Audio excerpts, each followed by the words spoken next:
1, 2, 3, come on! Welcome to Educative.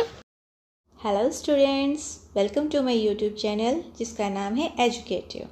आज हम पढ़ने वाले हैं 7th क्लास की साइंस का chapter 5 acid, basis and salts, यानी कि अम्ल, क्षारक और लवण। बच्चों, इस चैप्टर के कुछ पार्ट को हम अपने एक और वीडियो में कवर कर चुके हैं। अगर आपने वो वीडियो नहीं देखी है तो उसका लिंक आपको ऊपर आई बटन में मिल जाएगा, जिससे कि क्लिक करके आप उस वीडियो को देख सकते हैं और कंप्लीट चैप्टर को अच्छे से समझ सकते हैं। तो चलिए चैप्टर शुरू करते हैं।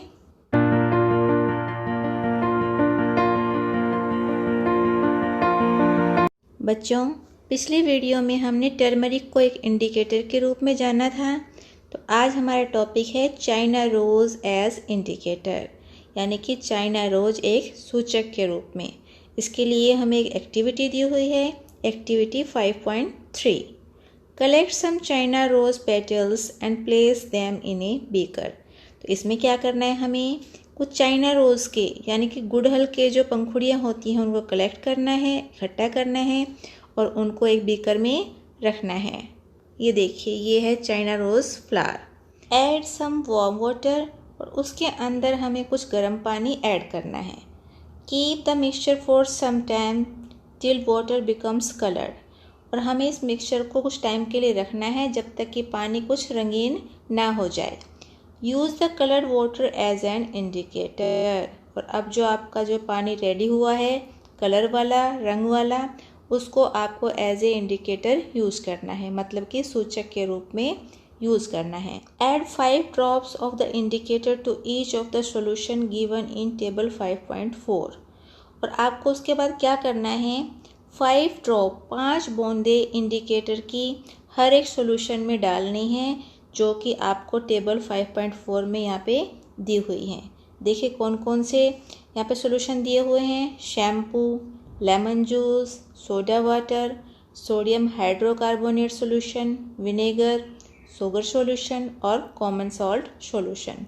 तो इनमें आपको क्या करना है, 5 ड्रॉप इंडिकेटर की यूज़ करनी है। What is the effect of the indicator on acidic, basic and neutral solution. तो जो हमने इंडिकेटर रेडी किया है उसका एसिडिक, बेसिक और न्यूट्रल सॉल्यूशन पर क्या प्रभाव पड़ता है। China rose indicator turns acidic solution to dark pink, यानी कि मैजेंटा। तो जो चाइना रोज़ इंडिकेटर है, सूचक है, वो एसिडिक सॉल्यूशन को डार्क पिंक कलर में चेंज कर देता है, यानी कि उसको मैजेंटा कर देता है। And basic solution to green, और जो बेसिक सॉल्यूशन है उनका कलर कैसा हो जाता है, ग्रीन हो जाता है। अब यहाँ देखिए, यहाँ आपके आ गए हैं फ्रेंड्स बूझो और पहेली। क्या कह रहे हैं ये। अब पहले बूझो बोल रहा है, I am not getting the same result when using solid baking soda on dry litmus paper, why. तो ये कह रहा है कि मुझे जब मैंने बेकिंग सोडा जो सॉलिड होता है उसको ड्राई लिटमस पेपर पर डाला तो मुझे सेम रिजल्ट नहीं मिला, क्यों। Make a solution of baking soda and then try. तो पहले कह रही है कि जो बेकिंग सोडा है उसका एक सॉल्यूशन बनाओ और उसके बाद आप उस पर टेस्ट करने के लिए ट्राई करो। तो ये इसका बेटर ऑप्शन है। अब यहाँ पर है हमारी next activity, activity 5.4। The teacher requested to get the following dilute chemical from his school laboratory और from a nearby school. तो एक टीचर से रिक्वेस्ट की गई कि ये सारे के सारे जो डाइल्यूट केमिकल है वो लाकर रखें। कौन कौन से सॉल्यूशन हैं ये, hydrochloric acid, sulphuric acid, nitric acid, acetic acid, sodium hydroxide, ammonium hydroxide और calcium hydroxide. Demonstrate the effect of the 3 indicators on each of the solution. Record your observation in table 5.5। अब आप जो teacher हैं वो आपको दिखाएंगी कि जो तीनों हमने इंडिकेटर यूज़ किए हैं उनका इन सॉल्यूशन पर क्या प्रभाव पड़ता है, क्या इफ़ेक्ट होता है, और जो उनकी ऑब्जर्वेशन आएंगी उनको टेबल 5.5 में आपको रिकॉर्ड करना है। अब नेक्स्ट टॉपिक है हमारा न्यूट्रलाइजेशन यानी कि उदासीनीकरण। We have learn that acid turn blue litmus red and bases turn red litmus blue. तो हमने यहाँ पर पढ़ा कि जो एसिड हैं वो ब्लू लिटमस को रेड में कन्वर्ट कर देते हैं और बेस क्या करते हैं, रेड लिटमस को ब्लू कर देते हैं। Let us see what happen when an acid is mix with A base. तो हम यहाँ पर देखेंगे कि क्या होता है जब हम एसिड को बेस में मिक्स कर देते हैं। We are going to use an indicator you have not use so far, it is called phenolphthalein. तो हम यहाँ पर एक और इंडिकेटर को यूज़ करने जा रहे हैं जिसको कि आपने ज़्यादातर यूज़ नहीं किया होगा और उसका नाम है फिनोल्फ्थलीन। तो उसके लिए यहाँ पे दी हुई है एक activity 5.5 to be demonstrated by the teacher in the class. तो ये जो एक्टिविटी है ये आपके टीचर आपको क्लास में करके दिखाएंगी। Fill 1/4 of a test tube with dilute hydrochloric acid. तो सबसे पहले आपको क्या करना है, एक टेस्ट ट्यूब लेनी है और उसको 1/4 1/4 आपको डाइल्यूट हाइड्रोक्लोरिक एसिड से फिल करना है, भरना है। नोट डाउन इट्स कलर, और इसके कलर को आपको नोट करना है कि किस कलर का है ये।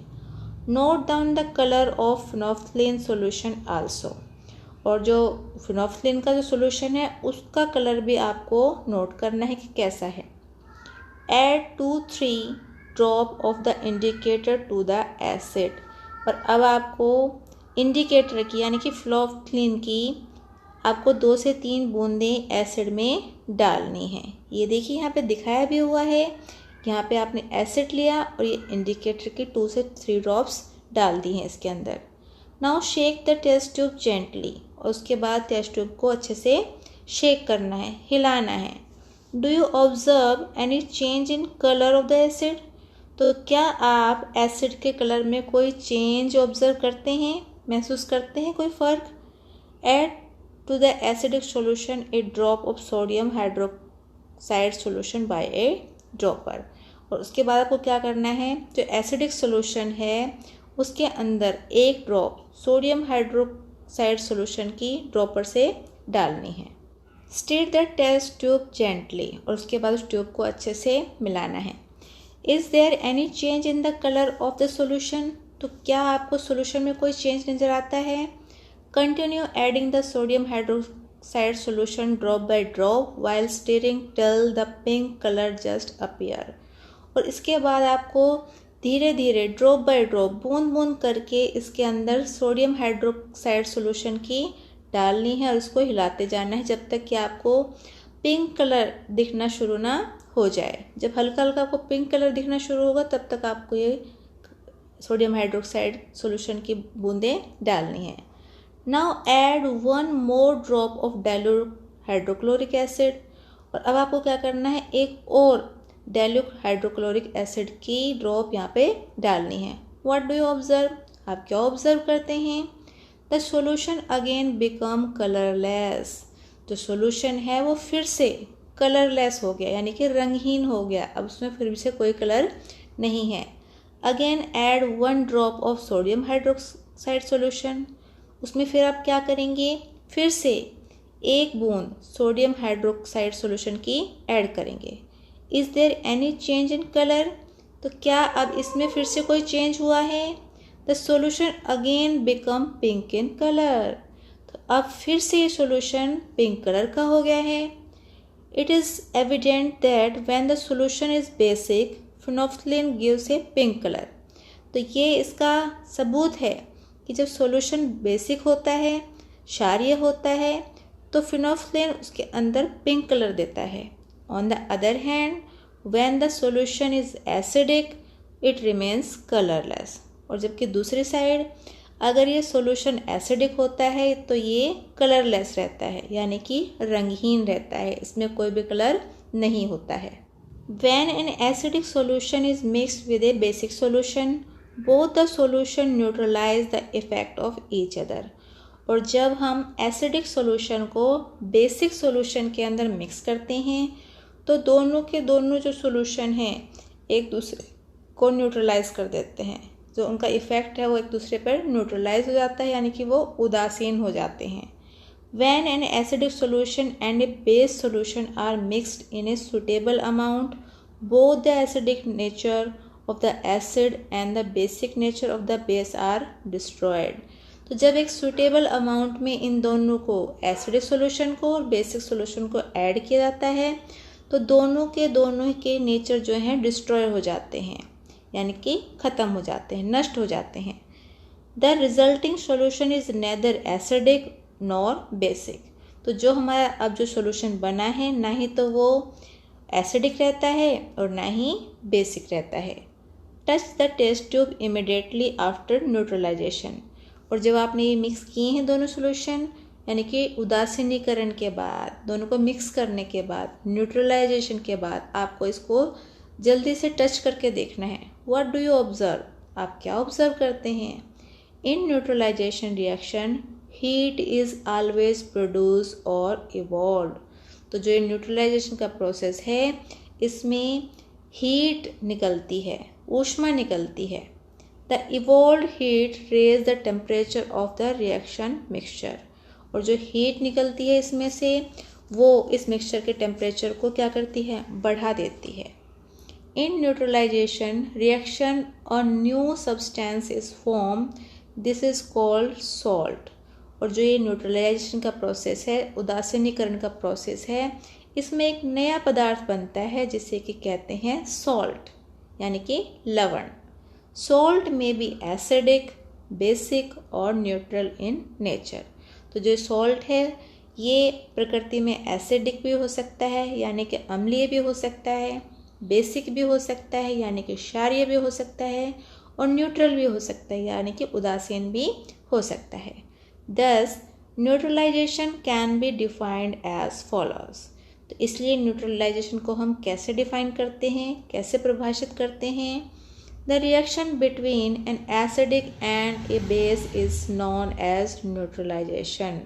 तो जब एक एसिड और बेस में रिएक्शन होता है तो ये क्या कहलाता है? न्यूट्रलाइजेशन, उदासीनीकरण कहलाता है। Salt and water are produced in this process with the evolution of heat.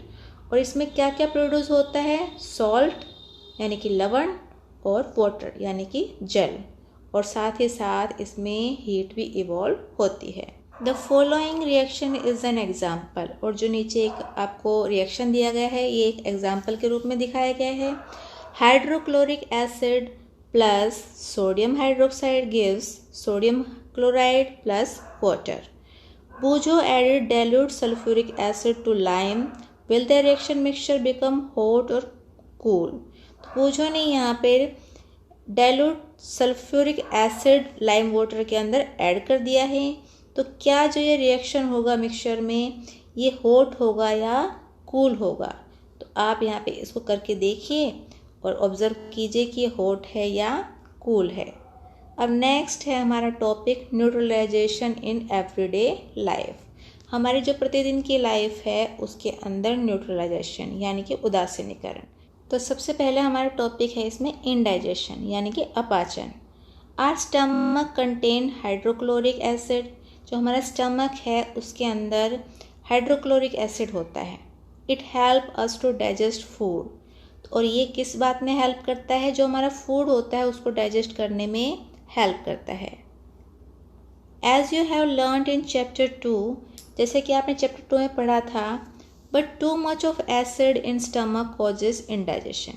लेकिन अगर इसकी मात्रा ज़्यादा हो जाए हमारे पेट के अंदर, स्टमक के अंदर, तो इसके कारण इंडाइजेशन हो जाता है, अपाचन हो जाता है। Sometimes indigestion is painful. और कभी कभी जो इंडाइजेशन होता है ये पेनफुल भी होता है, हमारे पेट में दर्द होने लगता है।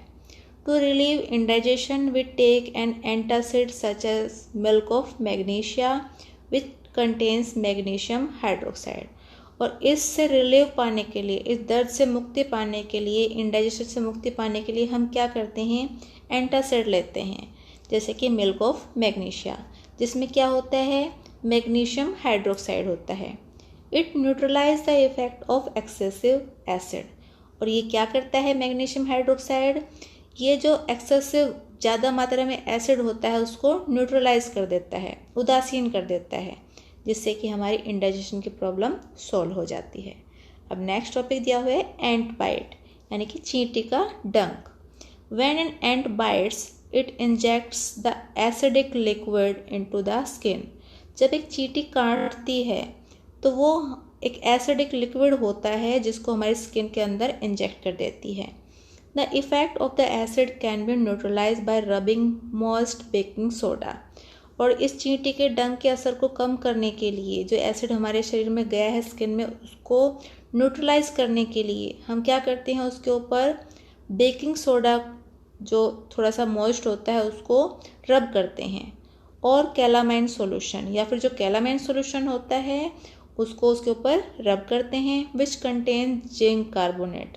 और जो कैलामाइन सॉल्यूशन होता है उसके अंदर होता है जिंक कार्बोनेट, जिससे कि वो जो एसिडिक लिक्विड का असर है वो ख़त्म हो जाता है, न्यूट्रलाइज हो जाता है। अब हमारा नेक्स्ट टॉपिक है सॉइल ट्रीटमेंट, यानी कि मृदा उपचार।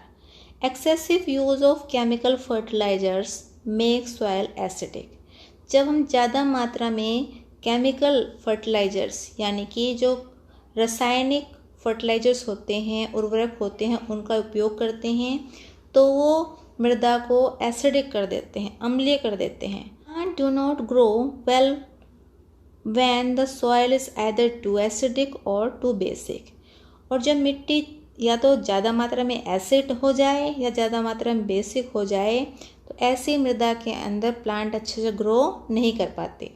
When the soil is too acidic, it is treated with bases like quicklime or slaked lime. If the soil is basic, organic matter is added to it।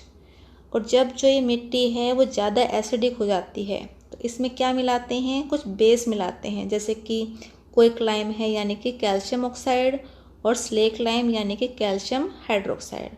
और जब मिट्टी ज़्यादा मात्रा में बेसिक हो जाती है तो इसके अंदर कुछ ऑर्गेनिक मैटर मिलाते हैं, यानी कि कुछ जैविक पदार्थ मिलाते हैं। Organic matter release acidic with neutralise the basic nature of the soil. जो ऑर्गेनिक मैटर होते हैं, जैविक पदार्थ होते हैं, वो एसिड रिलीज करते हैं, जिससे कि जो मिट्टी का ज़्यादा मात्रा में क्षारीयपन है, क्षारीय प्रकृति है, वो न्यूट्रलाइज हो जाती है, उदासीन हो जाती है, और अब उस मिट्टी में आसानी से पौधे उगाए जा सकते हैं। अब नेक्स्ट टॉपिक क्या है, फैक्ट्री वेस्टेज, यानी कि फैक्ट्री से निकलने वाला जो वेस्ट होता है वो। The wastage of many factories contain acid.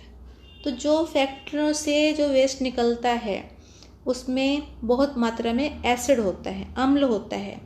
If they are allowed to flow into the water bodies the acid will kill fish and other organism.